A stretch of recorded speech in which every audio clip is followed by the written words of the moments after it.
Hello, everyone. Rob Garcia with Heritage PPG here. We're back for another Mass Tangent. With me again is Kevin Leeper, and today we have Chris Smith. He is one of our aquatic specialists here at Heritage PPG, and we're going to go over some information on aquatic weed and algae control with your water features and ponds.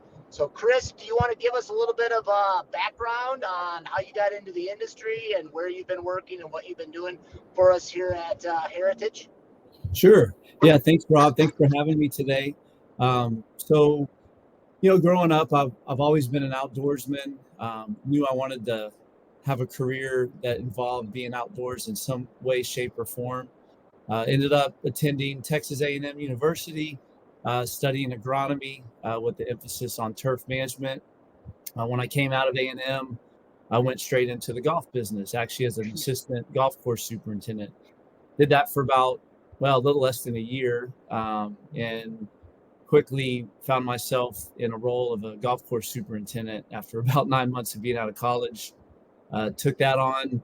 Was at a couple different golf courses down here in Texas where I live for a little over 5 years. And then an opportunity came up about 15 years ago to come into the distribution side of the business, but not in golf. So kind of a new opportunity popped up to go into aquatics. And then also I do a lot of business in the industrial vegetation side. So managed the territory here in Texas for, the last 15 years, last, 2.5, 3 years. I've also had an additional role as a business segment lead for aquatics and VM for Heritage Professional Products. So have a team of sales guys that I work with, and also work with our procurement group, for product direction, and help support our staff across the country when they have unique issues come up, whether it be golf, lawn care operators, even pest control companies that find themselves in dealing with aquatic issues. And so that's kind of what I've been doing for the last 15 years with Heritage. Chris, thanks for being on with us today. You bring a lot of expertise when it comes to aquatics and veg management. And historically, the Mass Tangent podcast has been more turf focused, lawn care and golf courses. But today we're going to talk about ponds. So we're going to call this the Mass Tangent Pondcast. And we're going to get in water features on golf courses, homeowners that have ponds. And, even you can bring up and discuss some of your customers that treat water for their career. So let's get into it a little bit. So I guess the first thing we want to discuss is like questions to ask either yourself if you're the one doing the applications, or if you are, having somebody come in and do the applications for you. What do you want to answer before you start treating any body of water? Yeah, that's a great question. So first thing that I always do, whether it's a site visit or a phone call or an email inquiring about an aquatic issue, I've got a list of questions that I start running through. First thing we want to find out is what is the pond used for? If we're talking about a golf course, is this water being used for irrigation purposes? If it's a public reservoir, do we have potable water intakes? We want to figure out any limitations that might be there from a product standpoint due to limitations on the labels. So there are restrictions on herbicide, and algicide labels for human consumption, irrigation, things of that nature. So we want to kind of figure that out. Second thing is, what are the issues? Are we dealing with emergent vegetation? Is this an algae problem? And if it's an algae problem, we'll go through and figure out exactly what type of algae is the issue. And then is it, submerged vegetation? So all three of those categories, we'll dive into those a little more in depth later, but, algae, emergent vegetation, submerged vegetation, each one of those are treated differently. Unlike doing terrestrial applications on a golf course where you're spraying the ground, if we're doing a systemic treatment in the water for submerged vegetation, we're treating the whole water column. Next question that I would ask is, size of the water body and average depth. So how would somebody figure out the size of like the area of the surface water and the depth if they don't already have that information? Yeah, so I've got a couple different tools, one on my phone, one on my laptop for measuring. Google Earth Pro is a great tool for getting surface area measurements. I've got an app on my phone called Measure It, I believe it is. And I can use that, no matter where I'm at out in the field, go ahead and map it out. Or we can even use it just to map out the treatment area. We don't have to map the whole water body. So that's how we get surface area.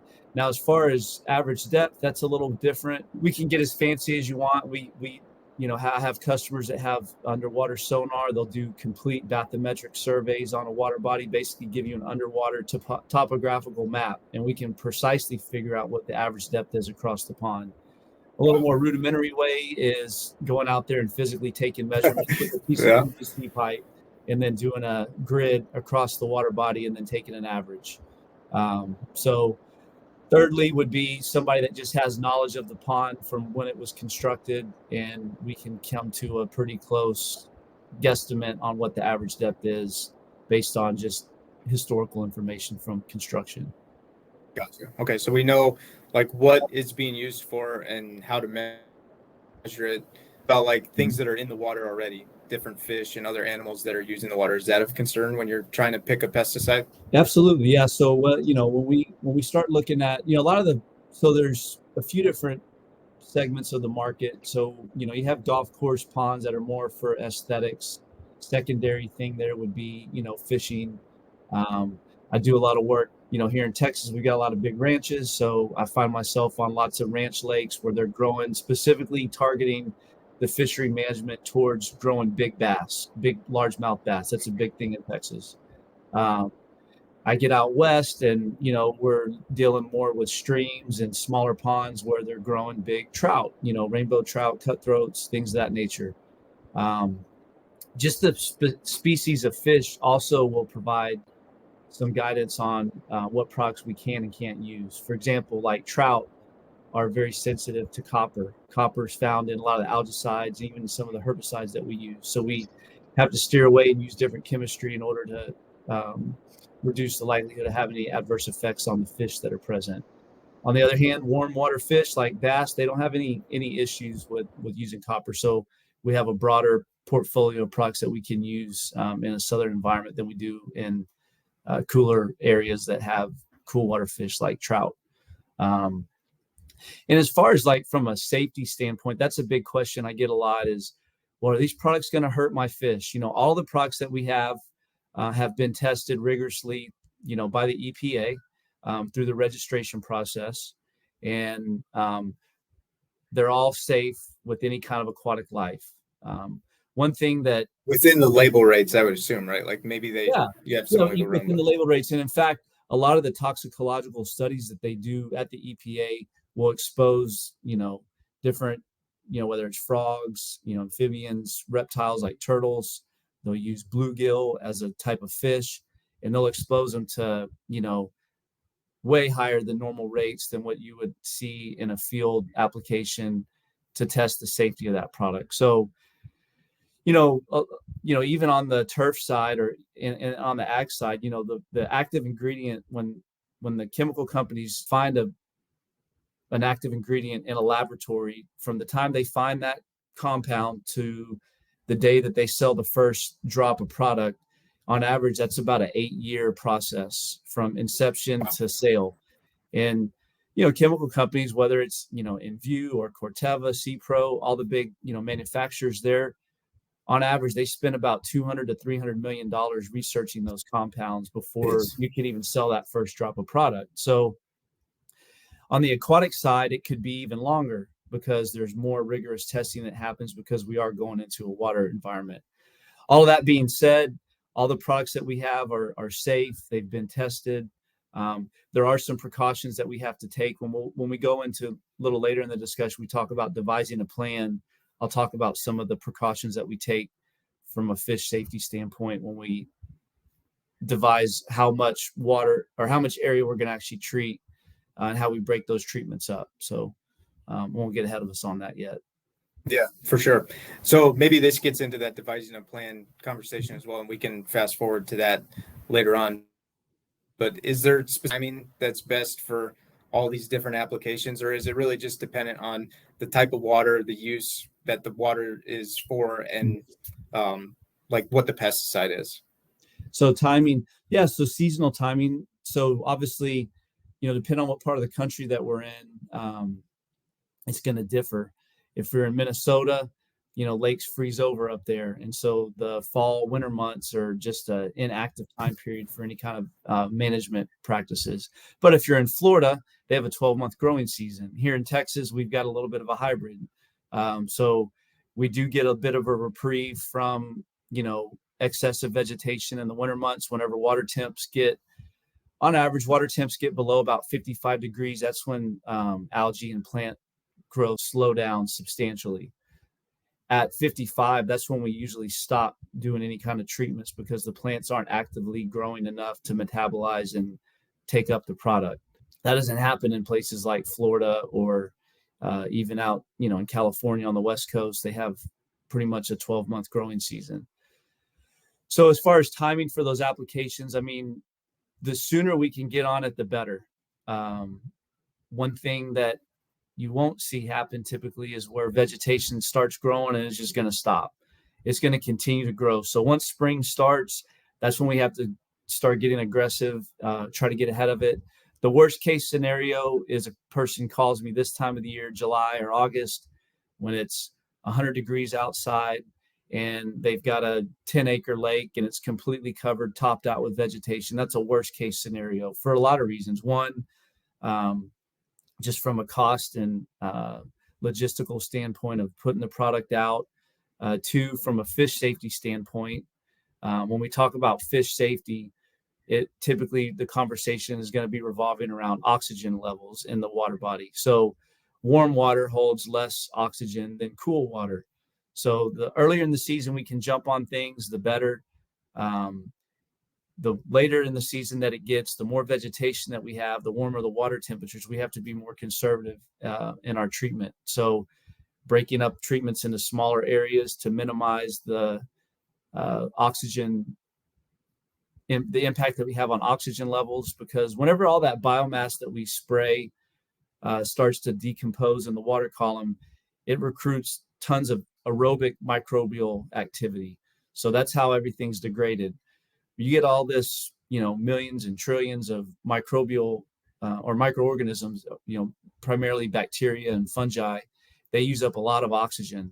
So they're competing for that finite amount of oxygen that's in the water at the time with all the aquatic life. So if we've got I'll use that 10-acre lake. Let's say we got a 10-acre lake that's completely covered with vegetation, topped out. You can't go out and just treat the whole pond at the same time. When all that biomass decomposes, then you're almost definitely going to have a big fish kill because of the lack of oxygen. So what we do is go in and we'll treat sections at a time. Warmer it is, the later in the season, the more conservative we get, like I said. So we might treat 20 or 25% pocket of that lake. So in this case, it'd be, 2 to 2.5 acres.